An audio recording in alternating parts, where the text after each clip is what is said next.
ఇంకా అసలు ఏ విభాగాల్లో పోస్టులు ఖాళీగా ఉన్నాయి? సో ఓవరాల్గా రేవంత్ రెడ్డి ప్రభుత్వం వచ్చిన తర్వాత విద్యార్థులకు అన్యాయం జరిగిందా, న్యాయం జరిగిందా, ఇంకా నమ్మకం ఉందా, భరోసా ఉందా ప్రభుత్వం మీద? మోసం జరిగింది, దగా జరిగింది, నిరుద్యోగులు నెట్టేట ముంచిరని మేము చెప్తున్నాం. పెద్దలు గౌరవనీయులు మోహన్ సార్ గారు మాట్లాడిన మాటలలో సారాంశం ఒకటి. వారు ఎంతసేపటికి ఏం చెప్పారు? రాష్ట్రం యొక్క ఆర్థిక పరిస్థితి బాగలేదు, ఆర్థిక మూలాలను గుర్తుపెట్టుకొని అడగాలంటున్నారు. కరెక్టే సార్. మరి ఈరోజు ప్రభుత్వంలో ఉన్న వాళ్ళు ఉత్తమ్ కుమార్ రెడ్డి గారు గతంలో మంత్రిగా చేసిర్రు, పొన్నం గారు ఉన్నారు, రేవంత్ రెడ్డి గారు ఎమ్మెల్యేగా చేసిర్రు, ప్రతిపక్ష నాయకుడుగా ఉన్నారు, ఎంపీగా చేసిర్రు, పెద్ద వాళ్ళందరూ ఉన్నారు, ఇంటలెక్చువల్స్ అందరూ ఉన్నారు. ప్రియాంక గాంధీ గారు పార్లమెంట్లో ఉన్నారు, ఇప్పుడు రాహుల్ గాంధీ గారు అప్పటికి పార్లమెంట్లోనూ సీనియర్గా ఉన్నారు, సోనియా గాంధీ గారు ఉన్నారు, పెద్ద వాళ్ళు అందరు ఇక్కడికి వచ్చిర్రు. ఆ రోజు రాష్ట్రం యొక్క ఆర్థిక పరిస్థితి మీకు తెలియదా? ఆ రోజే ఖాళీ బిందెలు లేవు, లంక బిందెలు లేవు, ఖాళీ బిందెలు ఉన్నాయని మీరేగా చెప్పింది. ఈ రోజు చెప్తున్నారు ఎంప్లాయీస్కు ఆ రోజు 20వ తారీఖు వరకు జీతాలు ఇవ్వలేకపోయినటువంటి రాష్ట్రం ఈరోజు జీతాలు ఇస్తుందని. మరి ఆ రోజు మీకు తెలియదా? అసలు మీకు ఎంత క్యాడర్ స్ట్రెంత్ ఉంది, మీకు ఎంతమందికి ఈరోజు మీరు ఉద్యోగాలు కల్పించాలి అనేది మీకు ఈరోజు ఇప్పటికి మీకు కాడ డేటా ఉందా? ఈరోజు ఖాళీ బిందెలు ఉన్నాయి. రేవంత్ రెడ్డి గారు ఒక దీర్ఘ దృష్టితోటి పోతున్నారు, బల్క్ నోటిఫికేషన్లు రావంటున్నారు. ఆ రోజు యూత్ డిక్లరేషన్ ఇచ్చినప్పుడు, ఈ యూత్ డిక్లరేషన్ మీకు ఇచ్చినప్పుడు మీకు తెలియదా? భారీ బహిరంగ సభ పెట్టుకున్నప్పుడు ఈ రోజు వచ్చి చెప్తున్నారు. ఇంకా మీరు మాట్లాడుతున్నటువంటి మాటలు సాక్షాత్ ఇవాళ ఉప ముఖ్యమంత్రి గారు రాజీనామా చేయాలి. ఇవాళ ఇందులో ఉన్నటువంటి దాంట్లో నిరుద్యోగ భృతి ఇస్తామన్నారు, 1 సంవత్సరంలో 2 లక్షల ఉద్యోగాలు ఇస్తామన్నారు. 2 లక్షల ఉద్యోగాలు అంట పెట్టు. అప్పుడున్న నోటిఫికేషన్ గ్రూప్ 2 నోటిఫికేషన్ కు 2,000 కల్పిస్తామన్నారు, గ్రూప్ 3కి 3,000 ఎక్కువ చేస్తున్నారు, గ్రూప్ 1 అదనంగా చేస్తున్నారు, జీవో 29 తీసుకొచ్చిర్రు. మీరు ఈ రోజు నేను ఎందుకు అడుగుతున్నానంటే, ఈ రోజు మీరు ఆ రోజు గ్రూప్ 2లో పోస్టులు పెంచినా ఎమ్మటే గ్రూప్ 1 మరి ఇవ్వకపోయారు. ఈ రోజు 1 పోస్టుకు 2 పోస్టులతో ఇస్తున్నారు. ఎవరన్నారు ఉద్యోగాల ప్రక్రియ అసలు నింపలేదని? మీరు నింపినటువంటి ఉద్యోగాలు ఏంటి? ఈ రోజు అబ్బాయి ఎందుకు చనిపోయిండు? మీరు అట్లనే ఎమ్మటే నోటిఫికేషన్ ఇచ్చుంటే ఒకరొకరు కొన్ని ఇచ్చిన అయిపోతుండే కదా, 200 ఇచ్చుకున్న అయిపోతుండే కదా. పక్క రాష్ట్రం మనకన్నా ధనిక రాష్ట్రమా, బీద రాష్ట్రమా?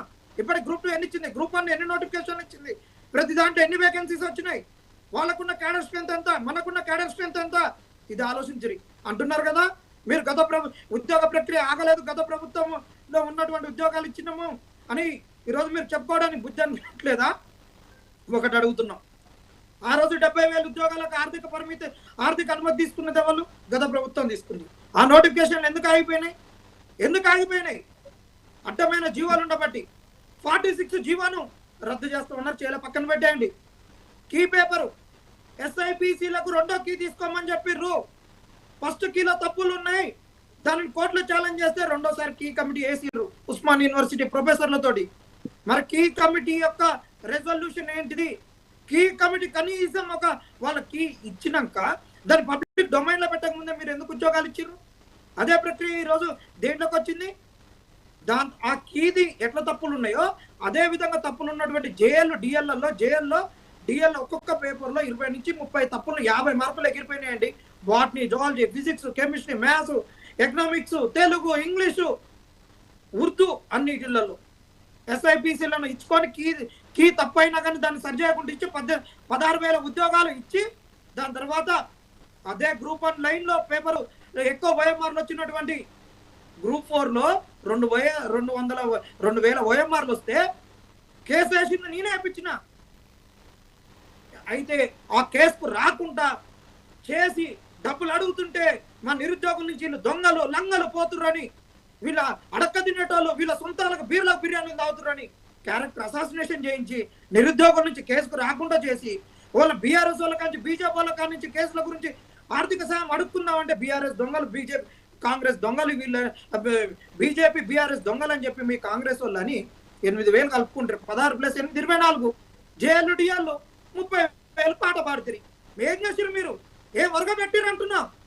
ఆ జీవన సంగతి ఏంది? రాంగ్ క్వశ్చన్స్ ఏంది? మీరు గ్రూప్ 1లో ఏం చేసిర్రు? అదే జేఎల్ డిఎల్లో కేసు జరుగుతుంటే తెలుగు అకాడమీ ప్రమాణికం అన్నారు, దాని తర్వాత గ్రూప్ 1లో ఏం ప్రమాణికం అన్నారు? తెలుగు అకాడమీ ప్రమాణికం కాదని ఓకే జనార్దన్ గారు ప్రామాణికం అన్నారు. రైట్ రైట్ రైట్ అలా రైట్ ఎక్కడ తెచ్చుకుంటారు చెప్పండి. రైట్ మోహన్ గారు మీరు పెద్దలు రైట్ ఇన్నాళ్ళు ఓకే ఓకే సమాధానం చెప్పండి. ఓకే ఓకే ఓకే జనార్దన్ గారు సార్, ఆగండి సార్ చెప్పిండు ఓకే ఓకే 10 కేజీల బియ్యం ఉంటే 10 మందికి ఉండబెడతామంటే 20 మంది వచ్చిరంటే ఆ రోజు మీకు తెలియదని అడుగుతున్నా, ఒప్పుకోండి. రైట్ మాకు ఆర్థిక క్రమశిక్షణ తెలియదు, మాకు ఆర్థిక పరిస్థితి తెలిసినా మేము ఇట్లా చేసినాం. ఆ రోజు రైట్ రైట్ మాట్లాడదాం. అదొకటి పాలైంది, అప్పుల పాలైందని మీరు చెప్పిరా చెప్పలేదా? ఈ రోజు వచ్చి చెప్తున్నారా? ఎస్, రాష్ట్రం ఆర్థిక అప్పుల పాలైందని మీరు చెప్పి కూడా తెలిసి కూడా హామీలు ఎందుకు ఇచ్చిర్రు? రైట్ ఓకేనండి జనార్దన్ గారు. ఆగండి సార్, వీళ్ళు వీసీల గురించి మాట్లాడుతున్నారు, వీసీ నియామకాలు చేసినాం అని. ఓకే చేస్తే అయిపోయిందా? ఓకే ఓకే ఓకే జనార్దన్ గారు చేస్తే అయిపోయిందా? జనార్దన్ గారు ఒక్క నిమిషం ఎంతమంది ఒక్క నిమిషం జనార్దన్ గారు. వీళ్ళు పెట్టుకున్నటువంటి ఇగో వీళ్ళు ఇచ్చినటువంటి విద్యా కమిషన్ రిపోర్ట్ యూనివర్సిటీలలో ఎంతమంది ఎంత పర్సెంట్ కాలేజ్ ఉన్నారు, ఎంత ఖాళీ ఉన్నారు? ఉస్మాన్ యూనివర్సిటీలో 74%, కాకతీయ యూనివర్సిటీలో 81, జవహర్లాల్ నెహ్రూ యూనివర్సిటీలో 65%, రాజీవ్ గాంధీ IIIT లో 87,